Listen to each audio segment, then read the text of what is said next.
Greater Hyderabad జనాభా పెరిగిపోయింది. అభివృద్ధి లక్ష్యంగా ప్రభుత్వాధికారులు ప్లానోగ్రామ్ సిద్దం చేస్తున్నారు. ప్రజలకు మెరుగైన సౌకర్యాలు, రవాణా, విద్యుత్ తదితర రంగాల్లో డెవలప్మెంట్ చేసేందుకు రంగం సిద్దం చేస్తున్నారు. మహానగర పాలక సంస్థ విస్తరణకు ప్రణాళిక వేసి ప్రజలకు మెరుగైన జీవన ప్రమాణాలను అందుబాటులోకి తీసుకురానున్నారు.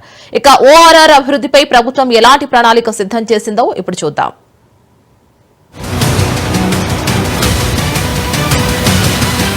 తెలంగాణ ప్రభుత్వం గ్రేటర్ హైదరాబాద్ విస్తరణపై కీలక ముందడుగు వేసింది. గతంలో ఓఆర్ఆర్ వరకు విస్తరించాలని ప్లాన్ చేసినా అది మాత్రమే కాకుండా రీజనల్ రింగ్ రోడ్ వరకు గ్రేటర్ ను విస్తరించాలని ప్రణాళికలు రచిస్తోంది. ఈ విస్తరణతో పాటు హైదరాబాద్, సైబరాబాద్, రాచకొండ పోలీస్ కమిషనరేట్ల పరిధిలో 3 కొత్త కార్పొరేషన్లను ఏర్పాటు చేయాలని రేవంత్ సర్కార్ ఆలోచనలో ఉంది.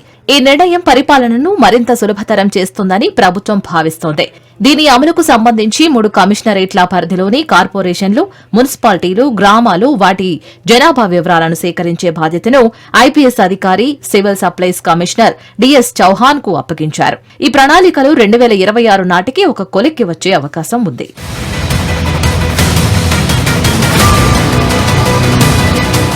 ఈ ప్లాన్ ను డిఎస్ చౌహాన్ జీహెచ్ఎంసీ ప్రధాన కార్యాలయంలో సమావేశం నిర్వహించి జీహెచ్ఎంసీకి సంబంధించిన వివరాలపై ఆరా తీశారు.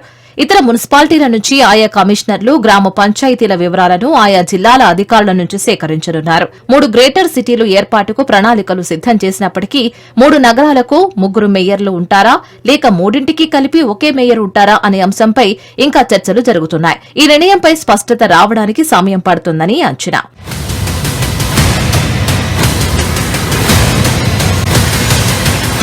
రీజనల్ రింగ్ రోడ్ పరిధిలో ప్రస్తుతం 2 కోట్లకు పైగా జనాభా ఉంది. ఇది రాష్ట్ర జనాభాలో దాదాపు సగం వరకు ఉంటుంది. ప్రభుత్వం 3 కార్పొరేషన్లు ఏర్పాటు చేస్తే ఒక్కో కార్పొరేషన్లో 70 లక్షలకు పైగా జనాభా ఉండే అవకాశం ఉంది. ఈ 3 కార్పొరేషన్లు గ్రేటర్ సిటీలుగా అభివృద్ది చెందడానికి అవకాశం కల్పిస్తాయి. అంతేకాకుండా కేంద్రం నుంచి గ్రేటర్ సిటీలకు వచ్చే నిధులు కూడా ఈ 3 కార్పొరేషన్లకు సమానంగా లభించే అవకాశం ఉంటుంది. ఇప్పటికే హెచ్ఎండీఏ పరిధి RRR దాటి విస్తరించింది. ఈ నేపథ్యంలోనే RRR పరిధిలో గ్రేటర్ విస్తరించాలి అనే ఆలోచనకు ప్రభుత్వం ప్రాధాన్యత ఇస్తోంది. ఈ 3 కొత్త గ్రేటర్ సిటీల జనాభాను బట్టి వార్డుల విభజన జరుగుతోంది. ఒక్కో కార్పొరేషన్ పరిధిలో 100 నుంచి 120 వార్డులను విభజించే అవకాశం ఉందని అధికారులు అంచనా వేస్తున్నారు. పరిపాలనా సౌలభ్యం కోసం 3 గ్రేటర్ సిటీలకు 3 కమిషనర్లు, 3 పోలీస్ కమిషనర్లు ఉంటారు. ఈ ఏర్పాటు అభివృద్ది పనులను వేగవంతం చేయడమే కాకుండా శాంతి భద్రతల నిర్వహణలోనూ ఎలాంటి ఇబ్బందులు లేకుండా చూస్తుందని ప్రభుత్వం భావిస్తోంది. ఈ చర్యలు హైదరాబాద్ లో మెరుగైన సిటీ ప్లానింగ్ కు అవసరపడతాయి.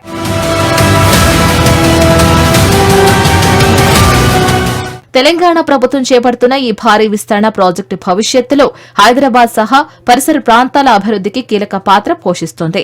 బాధ్యతల విభజన ద్వారా ప్రజలకు మెరుగైన సేవలు, వేగవంతమైన అభివృద్దే లక్ష్యంగా ఈ ప్రణాళికలు రూపొందించారు. అయితే ఈ ప్రాసెస్ లో ఎదురయ్యే సవాళ్లను అధిగమించి ప్రజల ఆకాంక్షలకు అనుగుణంగా ప్రణాళికలను అమలు చేయడం ప్రభుత్వానికి కీలకంగా మారింది. భవిష్యత్తులో ఈ 3 కొత్త గ్రేటర్ సిటీలు ఎలా అభివృద్ది పరుగులు పెడుతుందో చూడాలి.